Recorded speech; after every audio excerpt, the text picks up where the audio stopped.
Well, aboard. Welcome to the Medina Railroad Museum up here in Western New York. My name is Marty Phelps. I'm the founder director of this railroad museum. It all started at my home in Batavia, New York, where I was a firefighter.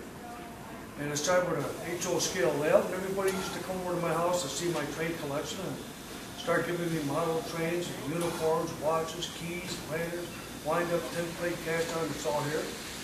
Over 6,000 artifacts. I purchased this museum in 1991 because it was one of the last and longest wooden freight houses ever built for the New York Central. It was built in 1905. It's 301 foot, single story. And this is the original room in here, the original wainscoting. Being that this was strictly a freight house, I put this replica ticket booth behind me with the original wainscoting. And I hired a 72-year-old carpenter to help me finish up the detail. As you can see, some of the brass Pullman candle lights. Years ago, they didn't have kerosene. They had kerosene lights and candle lights. And then when the electricity started operating from there. But the kind of very unique stuff that the railroads used to build to get by and do their jobs. We're standing in the freight office here. And here in Medina, back at the turn of the century, there was a lot of freight going on. So the railroad made this wooden structure 301 foot because a lot of stuff, a lot of industry was here. They moved a lot of apples and peaches, and a lot of vegetables and fruits. H.G. Heinz Corporation was here in 1852. This is the New York Central Falls Road Division track that runs between Niagara Falls, New York to Rochester, New York, which is still being used today by the Falls Road Railroad Company as a short line railroad, and also going to be operating the ethanol plant, which is going to be open here in 2008.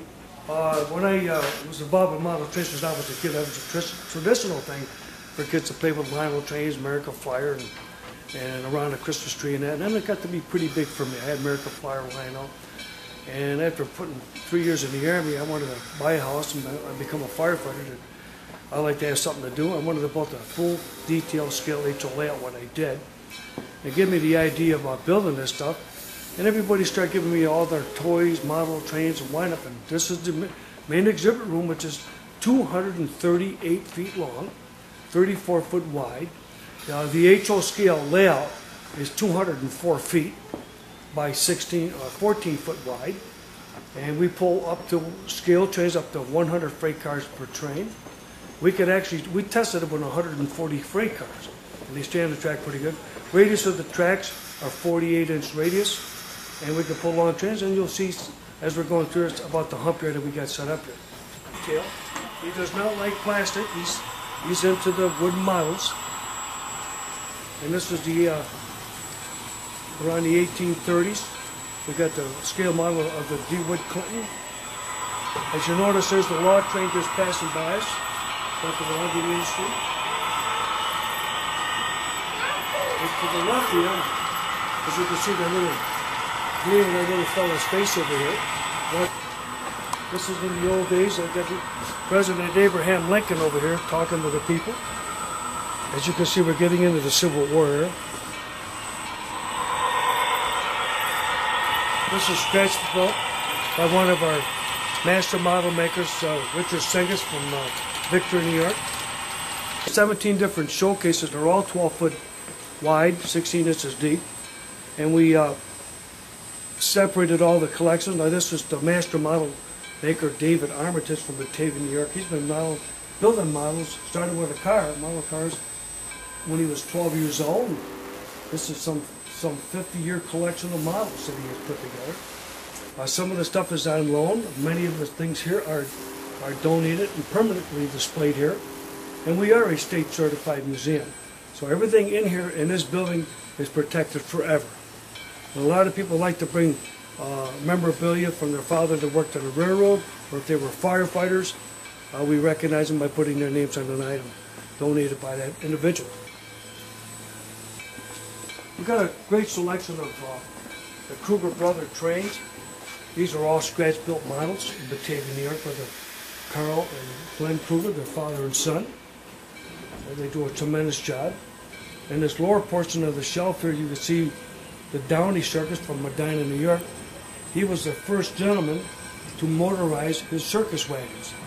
He got a little bit tired of paying the railroad big bucks to haul his circus around.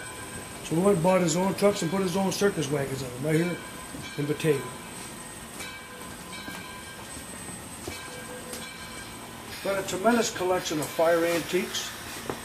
And why are they in a railroad museum? Because the railroads, if you notice this particular fire extinguisher, if you look at the bottom, it says New York Central. They did mark their own equipment. There's one from Wabash. We got stuff from the Erie Railroad. And they had their own lanterns. They had their own fire helmets. And they had their own equipment. They had their own police officers. And this fire hydrant that's located right here in the bottom, that's still in service. They actually had 3 fire hydrants in the building. And as you'll see at the next fire station they had their own hoses, their own nozzles. They trained their own people how to fight fires.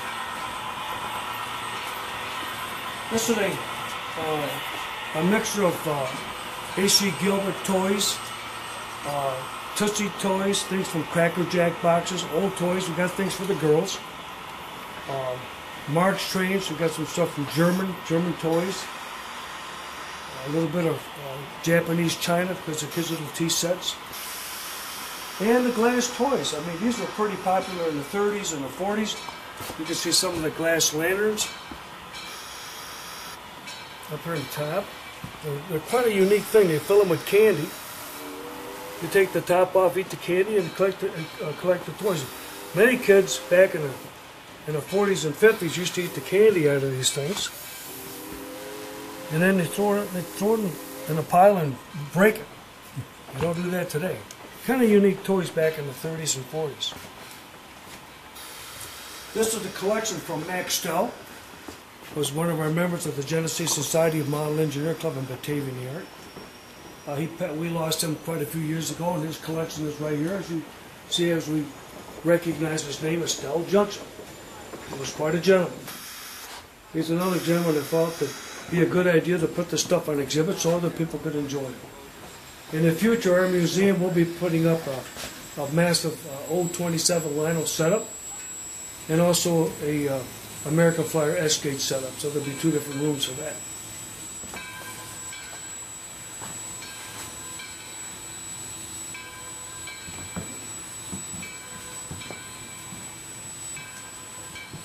Are these your locomotives here?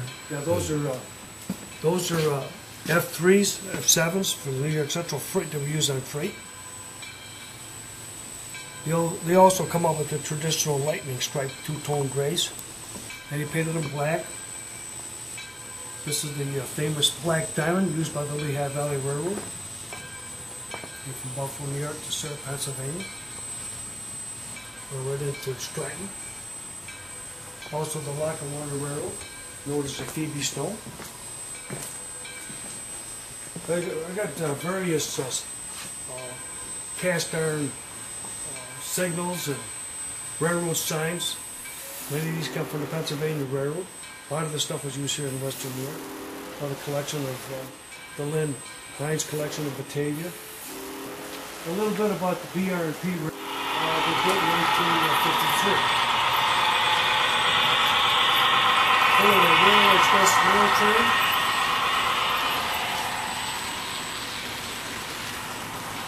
Combination of fleet and passengers.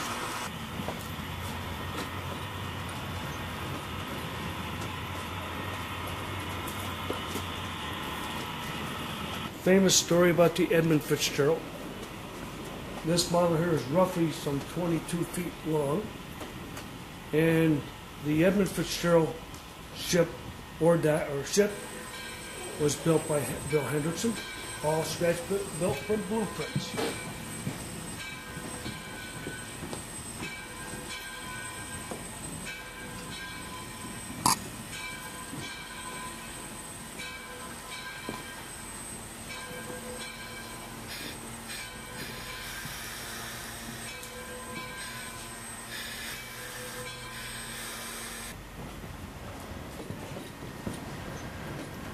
Into these ships.